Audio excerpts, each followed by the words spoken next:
Hello दोस्तों, आप सभी लोगों का बहुत बहुत स्वागत है। रमज़ान स्टार्ट हो गया है और रमज़ान में कुछ ना कुछ डिफरेंट रेसिपीज़ आपको बनानी होती है, क्योंकि डेली इफ्तारी के लिए कुछ ना कुछ डिफरेंट रेसिपी की डिमांड होती है।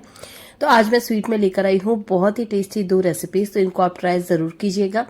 रेसिपी पसंद आए तो वीडियो को लाइक शेयर कीजिएगा। तो चलिए फिर बनाना शुरू करते हैं। हमने ली है 1 कटोरी सूजी और 1 कटोरी हमने लिया है मैदा। दोनों की क्वांटिटी आपको बिल्कुल बराबर रखनी है, कम ज्यादा नहीं करना है, तभी आपकी जो स्वीट रेसिपी है बहुत ही ज्यादा अमेजिंग बनकर तैयार होगी। इसी के साथ इसमें हम डालेंगे आधी कटोरी चीनी। तो 2 कटोरी हमने सूजी और मैदा लिया है, आधी कटोरी हम चीनी लेंगे, क्योंकि ये रेसिपी थोड़ी मीठी कम ही हम अभी तैयार करेंगे। इसके बाद इसमें हम डाल देंगे 1 कप के लगभग दूध। तो ये बिल्कुल परफेक्ट इसका मेजरमेंट है। आपको ये याद रखना होगा कि 1 कप सूजी, 1 कप मैदा, आधी कटोरी चीनी और 1 कप दूध। दूध मलाई वाला भी आप इसमें ऐड कर सकते हैं और बिना मलाई के भी। अब आपको इसको बिल्कुल हल्के हाथ से इस तरह से धीरे धीरे मिक्स करना होगा, जिससे कि आपके इस मिक्सचर के अंदर लम्स ना रहे। आप देख सकते हैं बिल्कुल धीरे धीरे आराम से ही इसको आप इस तरह से मिक्स कीजिएगा। इससे क्या होगा, आपकी जो धीरे धीरे करने से चीनी है वो भी धीरे धीरे मेल्ट हो जाएगी और इसमें लम्स वगैरह बिल्कुल भी नहीं रहेंगे। पानी इसमें आपको ऐड नहीं करना है, दूध से ही इस डो को तैयार करना है, यानी कि इस बैटर को। और चीनी भी थोड़ी देर में आप देखेंगे लिक्विड फॉर्म में आ जाएगी। तो जो हमने परफेक्ट मेजरमेंट रखा है आपको उसका ध्यान रखना होगा, तभी आपका जो ये स्वीट रेसिपी है बहुत ही ज्यादा अमेजिंग बनकर तैयार होगा। तो चलिए, हमारा बैटर लगभग रेडी हो चुका है। इसको अब हम अच्छे से और मिला देते हैं, मेल्ट हो जाए। चलिए, ये बिल्कुल बढ़िया सा चीनी से मिक्स कर लिया और आप देख सकते हैं चीनी भी काफी हद तक अब मेल्ट हो गई है और काफी थिक होने लग गया है। तो इसमें फ्लेवर के लिए हम ऐड करेंगे 1 चम्मच सौंफ। इसको आपको कच्चा नहीं डालना है, हल्का सा आपको रोस्ट करके डालना होगा। तो ये इसको तड़का पैन में 1 चम्मच सौंफ को मैं हल्का सा रोस्ट कर लाती हूँ। सिर्फ इसका कलर चेंज करना है, ज्यादा इसका आपको जलाना नहीं है, ताकि जो सौंफ का फ्लेवर है बहुत ही बढ़िया आएगा। तो चलिए, इसको हमने हल्का सा रोस्ट कर लिया है और इसको हम डाल देंगे इस बैटर के अंदर। अब आप इसे क्रश करके भी ऐड कर सकते हैं। क्रश करके डालोगे तो इसका फ्लेवर और अच्छा आएगा, लेकिन मैं इसे क्रश करके ऐड नहीं कर रही हूँ, क्योंकि मेरे बच्चों को ये सौंफ का फ्लेवर पसंद नहीं है। तो अगर वो साबुत रहेगा तो वो निकाल देंगे, तो इसलिए मैं क्रश करके ऐड नहीं कर रही हूँ। आप इसे क्रश करके ही ऐड कीजिएगा, बहुत ही बढ़िया इसका फ्लेवर आता है। और ये देख सकते हैं इसकी कंसिस्टेंसी कुछ इस तरह से होगी। चलिए, इसको रखते हैं साइड में। दूसरी रेसिपी की तब तक हम तैयारी कर लेते हैं, तब तक हमारा बैटर सेट हो जाएगा। हमने लिया है 1 कटोरी बेसन। ये नॉर्मल वाला बेसन है, ना बारीक ना मोटा, जो मार्केट में नॉर्मली बेसन मिलता है, ये वही है। और इसको हम एक प्लेट में निकाल लेंगे। चलिए, प्लेट में इसको निकाल लिया। लगभग अब इसमें हम डालेंगे देसी घी 1/4 कप, मतलब 1/3 या 1/4 कप के आसपास आपको इसमें देसी घी डाल देना है, क्योंकि जितना अच्छा आप इसमें देसी घी ऐड करोगे रेसिपी का स्वाद भी उतना ही बढ़कर आएगा। तो 1 कटोरी में लगभग 6 से 7 चम्मच मैंने इसमें डाल दिया है देसी घी। और ये नॉर्मल फॉर्म में था, ना ही हार्ड ना ही लिक्विड फॉर्म में था। तो चलिए, इसको डालकर अब हाथों से आपको थोड़ी मेहनत करनी होगी इस रेसिपी के लिए। तो बढ़िया सा आपको बेसन और घी को इस तरह से हाथों पर मसलते हुए मिक्स करना है। कहने का मतलब यह है कि आपको बेसन के ऊपर इसका घी का मोयन लगाना है। जितना अच्छे से आप मोयन लगा सकते हैं, मेहनत कर सकते हैं दोस्तों, कीजिएगा, क्योंकि जितना अच्छा आप इसे मसल कर तैयार करेंगे उतना ही टेस्टी और उतना ही स्वादिष्ट आपका जो मिठाई है दानेदार बनकर तैयार होगा। तो इस तरह से बढ़िया सा आपको मिलाते जाना है और मिक्स करते जाना है, और एकदम से दरदरा आपका बेसन हो जाएगा फूलकर तैयार। थोड़ी देर में आप देखेंगे कि इसका टेक्सचर काफी ज्यादा चेंज हो गया है। ये देख सकते हैं आप, मुट्ठी बन रही है, मतलब आप बिल्कुल परफेक्ट इसमें मोयन लगा रहे हैं। अब आपको थोड़ा सा और मेहनत करना है, दोनों हाथों से इस तरह से हाथों से रगड़ते हुए और इसको मसलना है, क्योंकि हमने दाने तो तैयार कर लिए, लेकिन दाना बिल्कुल एकसार होना चाहिए, बिल्कुल परफेक्ट होना चाहिए। तो इसके लिए आपको इस तरह से हाथों पे हल्का हल्का इसे फैलाते हुए और नीचे डालते जाना है, जिससे क्या होगा कि कोई मोटा दाना होगा तो वो भी बिल्कुल परफेक्ट शेप में आ जाएगा। तो इस तरह से इसको हम अच्छे से मिला देंगे, फैला देंगे। और ये देख सकते हैं आप, थोड़ी देर में जो मिक्सचर है बिल्कुल दानेदार और बिल्कुल बढ़िया सा टेक्सचर इसका हो गया है। ना हमने कोई मोटा बेसन लिया है, ना इसमें कोई पानी डाला है, ना कुछ, लेकिन फिर भी आप देख सकते हैं बहुत ही दानेदार इसका टेक्सचर हो गया है तैयार। तो चलिए इसको रख देते हैं साइड में सेट होने के लिए। तब तक हमने जो स्वीट रेसिपी तैयार कर रहे हैं मालपुए, उसकी चाशनी तैयार कर लेते हैं। तो 1 कटोरी हमने ली है चीनी और 1 कटोरी के लगभग ही हमने लिया है पानी। दोनों को अच्छे से अब मेल्ट होने तक आपको पकाना है। पहली जो हमारी रेसिपी है मालपुए, उसके लिए हम चीनी का जो सिरप तैयार करेंगे वो बिना तार का होगा, न ही बहुत ज़्यादा चिपचिपा होना चाहिए, न ही बहुत ही ज़्यादा लिक्विड फॉर्म में होना चाहिए। तो चलिए इसको हम डाल देते हैं इलायची फ्लेवर के लिए, और अब इसको बीच बीच में थोड़ा सा चला देंगे ताकि शुगर है तो वो जल्दी से मेल्ट हो जाए। इस तरह से अब ये धीरे धीरे मेल्ट होने लग गई है। फ्लेवर के लिए आप इसमें ऐड कर सकते हैं केसर, नहीं तो आप इसमें कोई भी फूड कलर भी ऐड कर सकते हैं। फूड कलर डालने से जो आपकी रेसिपी का कलर है वो बेजान नहीं नजर आएगा, बहुत ही कलरफुल और फ्लेवरफुल आपकी जो रेसिपी है वो नजर आएगी। तो अच्छा से इसमें बॉईल आने लग गया है। इसका कोई तार वगैरह आपको तैयार नहीं करना है। नॉर्मली जो चाशनी होती है, हल्का सा जैसे शहद चिपचिपा होता है, बिल्कुल उसी तरह आपको इस चाशनी को तैयार करना है।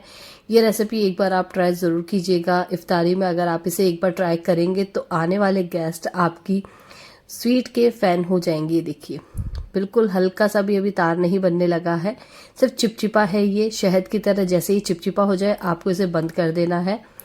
चलिए अब वापस हमारे मालपुए की जो बैटर है उसकी तरफ चलते हैं। वो बढ़िया सा सेट हो गया है, तेल गर्मा गर्म अच्छे से हो गया है रेडी। अब एक एक करके आपको इस तरह से चमचे से इसे डालते जाना है। डालते ही आपको इसको थोड़ी देर छेड़ना नहीं, ये अपने आप ही फूलकर ऊपर पूड़ी की तरह निकल कर आ जाएगा। तो इसी तरह आपको एक एक करके इसमें पुए को डालते जाना है। इस तरह से साइड से ऑयल को इस तरह से स्प्रेड करना है स्पैचुला से, और आप देखेंगे कि पूड़ी की तरह एकदम फूलकर हमारा जो पुआ है, मालपुआ है, वो तैयार हो गया है। अब इसको पलट देंगे और बढ़िया से इसको फ्राई कर लेंगे। तो आप देख सकते हैं पलटने के बाद ये दूसरी तरफ भी बहुत ही बढ़िया इसका टेक्सचर आया है, बहुत ही बढ़िया फ्लेवर आया है। तो अगर आप बैटर जब तैयार करें मालपुए का, तो अगर मेजरमेंट बिल्कुल परफेक्ट रखेंगे तो आपका भी मालपुआ बिल्कुल इसी तरह से तैयार होगा।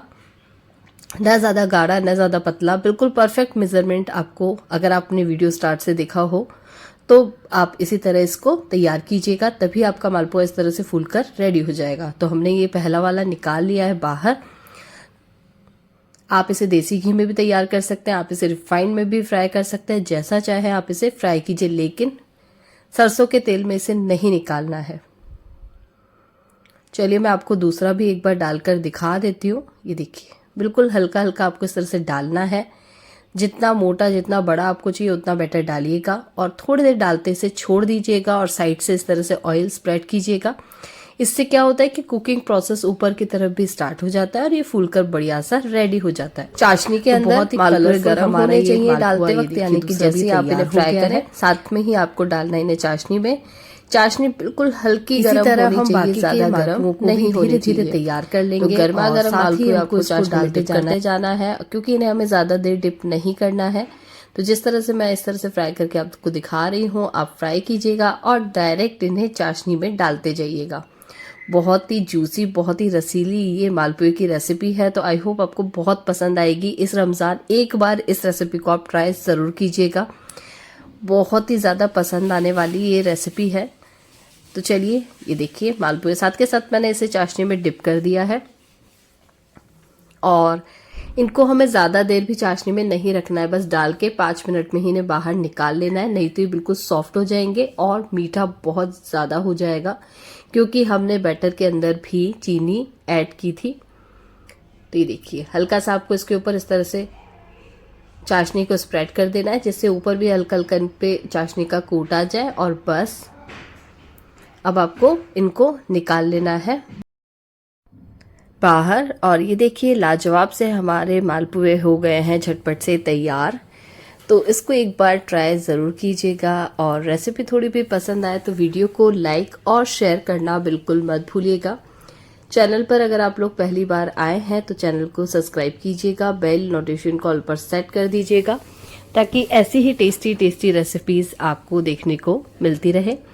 तो ये देखिए कितना फ्लेवरफुल हमारा नाश्ता यानी कि जो मालपुए का नाश्ता इफ्तारी के लिए हो गया है तैयार। तो जब भी अब गेस्ट आए तो ये फटाफट से इफ्तारी में आप तैयार कर सकते हैं। बैटर को आप बनाकर भी फ्रिज में स्टोर करके 2 से 3 दिन के लिए रख सकते हैं, क्योंकि अगर बैटर आप रखकर भी बनाओगे ना तो वैसे ही फूल कर रेडी होंगे आपके मालपुए। तो ये देख सकते हैं कितना सॉफ्ट, अंदर से बहुत ही जूसी ये मालपुए की रेसिपी हो गई है तैयार। तो चलिए दोबारा चलते हैं हमारी दूसरी रेसिपी की तरफ। तो अब हमने एक कढ़ाई में डाला है देसी घी। तो लगभग 50 ग्राम के लगभग मैंने इसमें देसी घी ऐड कर दिया है, क्योंकि इस रेसिपी में आप देसी घी जितना ऐड करोगे रेसिपी उतनी ही ज़्यादा टेस्टी और दानेदार बनकर तैयार होगी। क्योंकि हम तैयार कर रहे हैं बेसन की बर्फ़ी, जो बहुत ही खाने में टेस्टी लगती है, लेकिन उतना ही आप इसमें जितना घी डालोगे उतना ही इसका स्वाद निखर कर आता है। तो जो हमने दानेदार टेक्सचर बेसन का तैयार करके साइड में रखा हुआ था वो बढ़िया सा अब हो गया है सेट। अब आपको देसी घी के अंदर इसको बढ़िया सा कलर डार्क होने तक लो फ्लेम पे भूनना है, क्योंकि बेसन, सूजी और आटा ऐसी चीज़ें हैं जिन्हें आप जितना लो फ्लेम पे भूनते हैं उनका कलर और टेक्सचर उतना ही ज़्यादा निकल कर आता है। तो इस प्रोसेस को आपको लो फ्लेम पे ही करना है। लो फ्लेम पे जितना अच्छे से आप इसे चला सकते हैं, छोड़ना नहीं है।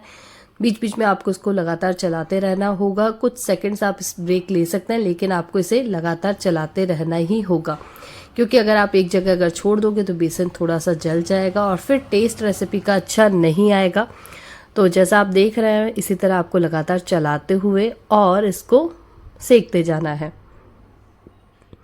तो आप देख सकते हैं थोड़ी देर में इसका टेक्सचर बिल्कुल बढ़िया सा हो गया है, दानेदार। जो एकदम से मोटे मोटे दाने थे वो भी अब धीरे धीरे खत्म होने लग गए, क्योंकि जैसे जैसे बेसन सिक रहा है वैसे वैसे घी इसमें मेल्ट होने लग रहा है और इसका दानेदार टेक्सचर अपने आप ही रेडी हो रहा है। इस रमज़ान इफ्तारी के लिए आप मीठे में इस बेसन की बर्फ़ी को ज़रूर ट्राई कीजिएगा। खाने में बहुत ही लाजवाब है, बनाना बहुत ही आसान है। मार्केट से अगर आप कुछ मीठा लेके आओ उससे बेटर है आप झटपट इसे घर पर ही बनाओ। तो चलिए अब इसकी चाशनी भी तैयार कर लेते हैं। साइड में हमारा बेसन लो फ्लेम पे सिक रहा है। तो आधी कटोरी हमने लिया है पानी और 1 कटोरी हमने लिया है चीनी, क्योंकि इसका चाशनी थोड़ा सा तार वाला बनेगा। एक तार से हल्का सा तार जैसे ही बनने लगेगा हम इस चाशनी को बंद कर देंगे। फ्लेवर के लिए हमने इसमें इलायची ऐड की है और अब आपको चीनी को पकने तक, पानी में घुलने तक इसको पकाते जाना है। तो लगातार इसको बीच बीच में आप चलाते जाइए जिससे चीनी फटाफट से मेल्ट हो जाए। अब आप इसमें केसर ऐड कर सकते हैं, नहीं तो फूड कलर भी आप इसमें फ्लेवर के लिए ऐड कर सकते हैं, क्योंकि कलरफुल अगर कोई मिठाई बनती है तो उसे खाने का और भी ज़्यादा मन करता है। तो आप इसमें फूड कलर चाहे आप ऑरेंज डालिए, मैंने जिस तरह से लेमन फूड कलर डाला है यानी येलो कलर डाला है, तो आप इस तरह से येलो भी डाल सकते हैं। आपको जो कलर पसंद है आप इसमें इस तरह से ऐड कर सकते हैं, बहुत ही ज़्यादा लाजवाब लगता है। तो चलिए इसको हमने इसमें ऐड कर दिया है और अब इसको हम चेक कर लेते हैं। तो बस ये तार सा अब इसमें बनने लगा है, तो थोड़ी देर इसको हम और पका लेते हैं और थोड़ी देर बाद इसे हम गैस को कर देंगे बंद, क्योंकि अब हमारी चाशनी हो गई है बिल्कुल परफेक्ट सी तैयार। अब हमारा जो बेसन है उसको भी हम बीच बीच में चेक करते जा रहे थे और ये देखिए बिल्कुल परफेक्ट, तो इसका परफेक्ट कलर आ चुका है। टेक्सचर आप देख ही रहे हैं बिल्कुल दानेदार हो गया है और घी अच्छे से डालने की वजह से इसका जो टेक्सचर है बहुत ही ज़बरदस्त आया है। अब इसमें हम डाल रहे हैं आधा कटोरी मावा यानी खोवा जो मार्केट में आता है। तो इसको आपको अलग से फ्राई करने की ज़रूरत नहीं है, जैसा है उसी को आप इसमें गरम बेसन के अंदर ऐड कर दीजिएगा। इससे क्या होगा, खोवा भी पक जाएगा और साथ ही बेसन की भी और थोड़ी सी सिकाई हो जाएगी और दोनों आपस में बढ़िया सा मिक्स हो जाएंगे, ताकि मावा और बेसन अलग अलग नज़र नहीं आएगा। तो बढ़िया से इसको आपको इस तरह से मिक्स कर लेना है। चाशनी आपकी बिल्कुल तैयार हो चुकी है बेसन की बर्फ़ी की। तो अब आपको थोड़ा थोड़ा करके इसमें चाशनी को ऐड करते जाना है, एक साथ ऐड नहीं करना है, थोड़ा थोड़ा करके आपको चाशनी को ऐड करते जाना है और अच्छे से बीच बीच में आपको इस तरह से इसे चलाते जाना है। जितनी आपको इसमें चाशनी लग रही है कि चली जाएगी उतना ही आपको डालना है। तो हमने 1 कटोरी बेसन लिया था और 1 कटोरी चीनी और आधा कटोरी पानी लिया था, तो उस हिसाब से आपको थोड़ा थोड़ा करके, कई बार होता है कि बेसन ज़्यादा चाशनी अब्जॉर्व नहीं कर पाता, तो फिर आपकी ये जो बेसन की बर्फ़ी है वो सेट नहीं होगी अगर आप एक साथ सारी चाशनी को ऐड कर दोगे। तो जितना इसमें रिक्वायरमेंट लग रहा है उतना ही आप इसमें डालिएगा। उसके बाद इसमें हम 1 चम्मच दूध डाल देंगे और इस तरह से इसको लगातार मिला देंगे। दूध डालने से आपका जो ये बेसन की बर्फी है बहुत ही ज़्यादा फूली फूली और दानेदार इसका टेक्सचर आएगा, बहुत ही जालीदार इसका फ्लेवर आएगा। तो बस आपको इस तरह से लगातार चलाते जाना है। गैस की फ्लेम अब आपको कर देनी है बंद, क्योंकि बिल्कुल परफेक्ट इसका हो गया है टेक्सचर सेट करने के लिए। हमने एक प्लेट को ग्रीस कर लिया, आप किसी मोल्ड में भी कर सकते हैं। घी से इसे ग्रीस करना ज़रूरी है ताकि जो बेसन की बर्फी है वो निकल कर आसानी से बाहर आ जाए।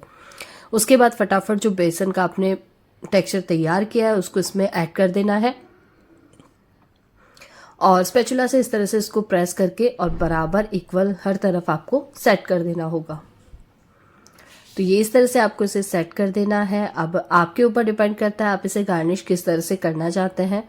आप बादाम से कीजिए, पिस्ता से कीजिए, या सारे के सारे ड्राई फ्रूट्स इसके ऊपर डालिए, या फिर सिर्फ केसर से भी आप इसे गार्निश कर सकते हैं, या फिर पिस्ता से भी इसे सिर्फ गार्निश कर सकते हैं।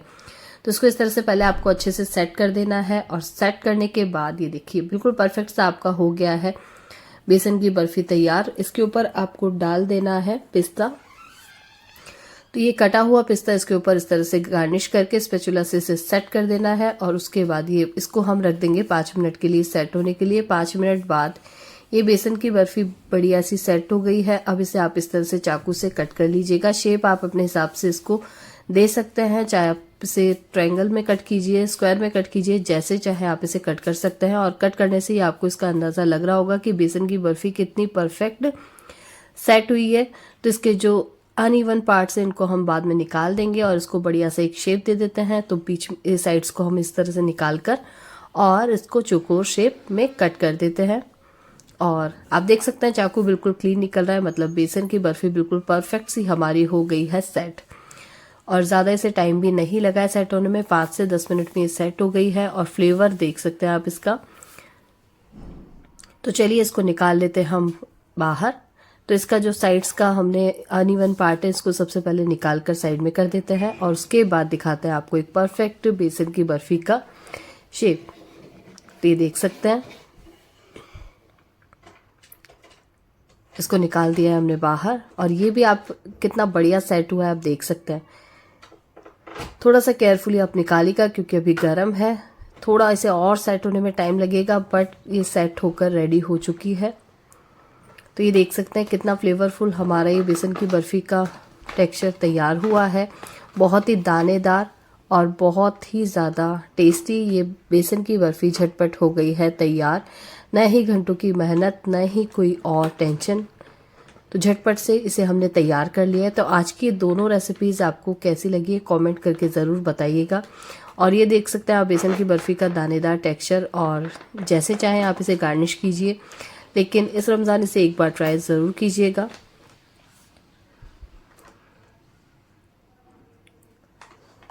तो ये रेसिपी आपको कैसी लगी कमेंट करके ज़रूर बताइएगा। रेसिपी अगर थोड़ी भी पसंद आए तो वीडियो को लाइक, शेयर और चैनल को सब्सक्राइब कीजिएगा। तो ये दानेदार सी टेक्सचर वाली बेसन की बर्फी हमारी हो गई है झटपट से तैयार। और जो हमारी दूसरी, तो आप देख सकते हैं ये भी बहुत ही फ्लेवरफुल हमारी रेसिपी है। तो दोनों में से जो भी रेसिपी आपको पसंद आई हो प्लीज़ कमेंट करके ज़रूर बताइएगा। चैनल पर नए हैं, चैनल को सब्सक्राइब कीजिएगा, बेल नोटिफिकेशन कॉल पर सेट कर दीजिएगा। मिलते हैं किसी नई रेसिपी के साथ।